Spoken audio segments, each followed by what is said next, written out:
सभी को जय शिव मसीह की। आप सभी का स्वागत है मसीह संदेश टीवी चैनल में। और दोस्तों, आज का हमारा टॉपिक है 7 भयंकर पाप के बारे में, जिससे परमेश्वर हद से ज़्यादा घृणा करते हैं। तो आइए अब हम इस वीडियो को स्टार्ट करते हैं। हम निकालेंगे भजन संहिता 101 की 5 में। परमेश्वर कहते हैं, जिसकी आंखें चढ़ी हो और जिसका मन घमंडी हो, उसकी मैं ना सहूंगा। कुछ लोग अपनी दशा पर घमंड करते हैं, कुछ लोग अपनी जातियों पर घमंड करते हैं, कुछ लोग अपने पैसों पर घमंड करते हैं, कुछ लोग अपने सामाजिक जीवन पर घमंड करते हैं। इन चारों में सबसे अधिक और घृणित आत्मा का घमंड है।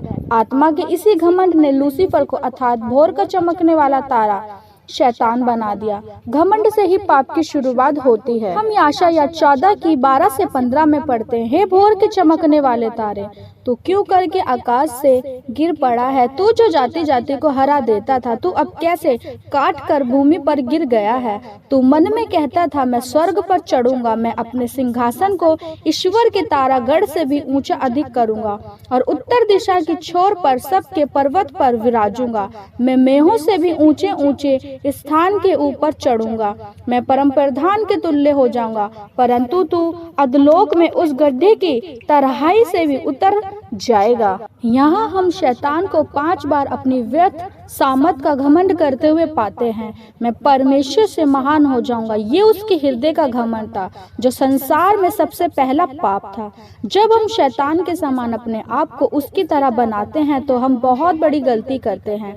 याकूब 4 की 6 में लिखा है, परमेश्वर अभिमानियों का तो विरोध करता है, परंतु दीनों पर अनुग्रह करता है। कुछ लोग ऐसे भी हैं जो अपने आप को पवित्र बनाते हैं, परंतु दूसरे को अपवित्र समझते हैं। वे समझते हैं कि उनकी कलीसिया सच्ची है, बाकियों की कलीसिया झूठी है, परंतु वे इसे भूल गए हैं। पूर्ण रीति से न पवित्र कलीसिया कभी थी और न कभी हो सकती है।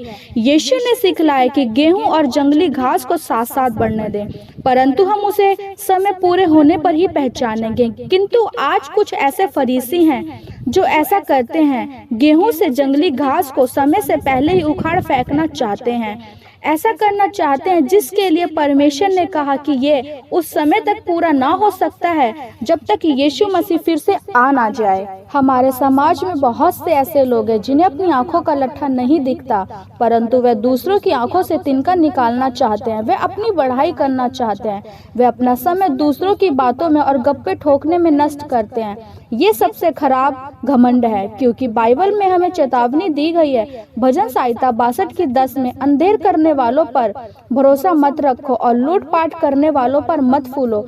चाहे धन संपत्ति बढ़ भी जाए तो भी उस पर मन ना लगाओ। तीमुथियुस 6 की 9 में फिर से बाइबल हमें चेतावनी देती है, जो धनी होना चाहते हैं वे ऐसी परीक्षा में और फंदे में और बहुत से व्यर्थ हानिकारक लाशों में फंसते हैं, जो मनुष्य को बिगाड़ देती है और विनाश के समुद्र में डुबो देती है। जी हाँ, बाइबल हमें सिखाती है कि घमंड करना एक पाप है। घमंड चाहे किसी भी प्रकार का क्यों ना हो, वे एक पाप है। वे परमेश्वर तक पहुंचने वाले मार्ग में एक रुकावट है। सबसे महान पाप जो लोगों को परमेश्वर के राज्य में प्रवेश करने से रोकेगा, वह घमंड का पाप है। घमंड वह पाप है जिससे परमेश्वर सबसे ज्यादा घृणा करते हैं, क्योंकि बाइबल हमको बताती है, फिलिप्पियुस 2 की 5 में लिखा है, जैसा यीशु मसीह का स्वभाव था वैसा तुम्हारा भी स्वभाव हो। परमेश्वर के राज्य में कोई भी घमंडी प्रवेश ना करेगा। मन में घमंड रखने वाला कोई भी व्यक्ति क्यों ना, वो परमेश्वर तक नहीं पहुंच सकता और न परमेश्वर उसे स्वीकार करेगा। आप परमेश्वर के पास नरम बनकर ही पहुंच सकते हैं। इसलिए आप अपने आप के पाप को पहचानें और यीशु मसीह को अपना उद्धारकर्ता ग्रहण कर लीजिए। दूसरा पाप है क्रोध। क्रोध मनुष्य का सबसे अधिक और खतरनाक पाप है। ये एक ऐसा पाप है जिसे हर एक व्यक्ति कर सकता है। एक छोटा बच्चा भी क्रोध में आकर अपने भोजन को त्याग देता है और परिवार की शोभा को बिगाड़ देता है। पति क्रोध के कारण अपनी भूख खो बैठता है। मनुष्य के इस स्वभाव की बीमारी से कोई भी मनुष्य नहीं बच सकता। भजन संहिता 37 की 8 में लिखा है, क्रोध से परे रह और जलजलाहट को छोड़ दे। मत कुड़कुड़ा, क्योंकि उससे बुराई ही निकलेगी। यीशु ने भी निश्चित रूप से इस पाप के बारे में बतलाया और इसे हत्या से भी घृणित पाप के बराबर बतलाया। यीशु ने मत्ती 5 की 22 में बतलाया, जो कोई अपने भाई पर क्रोध करेगा वह कचहरी में दंड के योग्य होगा, और जो कोई कहे हे मूर्ख, वह नरक की आग के दंड के योग्य होगा। बुद्धिमान सुलेमान ने भी कहा, नीति वचन 16 की 32 में कहा, विलंब से क्रोध करना, वीरता से अपने आप के मन को वश में रखना नगर को जीत लेने से उत्तम है। याकूब 1:19 में फिर से बाइबल कहती है, हर एक मनुष्य सुनने के लिए तृप्त और बोलने में धीरा और क्रोध करने में धीमा हो। क्रोध एक घृणित है, क्योंकि इससे मनुष्य का पशु स्वभाव प्रकट होता है। बहुत से लोग उस समय तक भले सुंदर दिखते हैं जब तक कि वह क्रोध नहीं करते, परंतु जब वह क्रोध में आ जाते हैं तो अच्छे मनुष्य के बदले घृणित और क्रूर जंगली जानवर के समान लगते हैं। क्रोध न केवल मनुष्य के पशु स्वभाव को भी प्रकट करता है, बल्कि ये मसीह गवाहियों में एक वादा भी है। पतरस ने रोमी सरदार पर गुस्से में आकर अपनी तलवार खींचकर उसके सेवक का एक कान उड़ा दिया, परंतु उसके क्रोधी स्वभाव के लिए यीशु मसीह ने उसको शांत करके कहा, जो तलवार चलाते हैं वे तलवार से नष्ट किए जाएंगे। इस स्वाभाविक पाप के लिए हम क्या कर सकते हैं?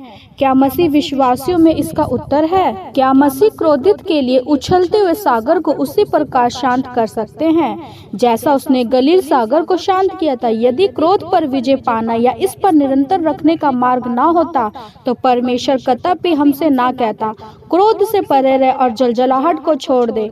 परमेश्वर ऐसे कार्य करने को हमको कतई ना कहता जो हमसे ना हो सकता था। यीशु में विजय है। अनुचित क्रोध पर विजय प्राप्त करने के लिए पहला कदम इसे छोड़ने की इच्छा रखना है। इच्छा शक्ति पहले आकर कहती है, मैं अपने इस क्रोधित स्वभाव को सुधारने के लिए कुछ भी करूंगी।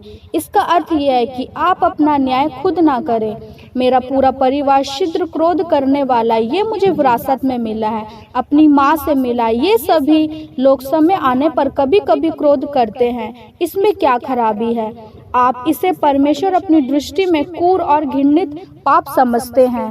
क्रोध को त्याग देने के लिए दूसरा कदम उठाना ये है कि हम परमेश्वर के सम्मुख इस क्रोध को, बुरे पाप को मान ले और इससे निरंतर क्रोध स्वभाव के लिए क्षमा मांगे। यदि क्रोध करना पाप है और यदि बिना कारण भाई पर क्रोध करने से हमें परमेश्वर के न्याय के सामने खड़ा होना पड़े तो हमें इससे घृणा करनी चाहिए और ऐसी ईश्वरीय विधि ढूंढनी चाहिए जिससे हम इस पर विजय प्राप्त कर सकें। पहला यूहन्ना 1:9 में हम पढ़ते हैं, यदि हम अपने पापों को मान लें तो वे हमारे पापों को क्षमा करने और हमारे सब अधर्म से शुद्ध करने में विश्वासियों की धर्म परमेश्वर ने अपने प्रेम और करुणा दोनों में प्रतिज्ञा की है कि वह क्रोध के पाप से क्षमा करके हमें शुद्ध करे। इसका अर्थ ये नहीं कि हम अपने क्रोधित स्वभाव को त्याग कर कायर बन जाएं, परंतु इसका अर्थ ये है हमारा स्वभाव जो क्रोधित करने में नष्ट किया जाता था वह हमारे लिए आशीष का कारण बन जाए। हमारी जीभ जो निंदा की बातें करती थी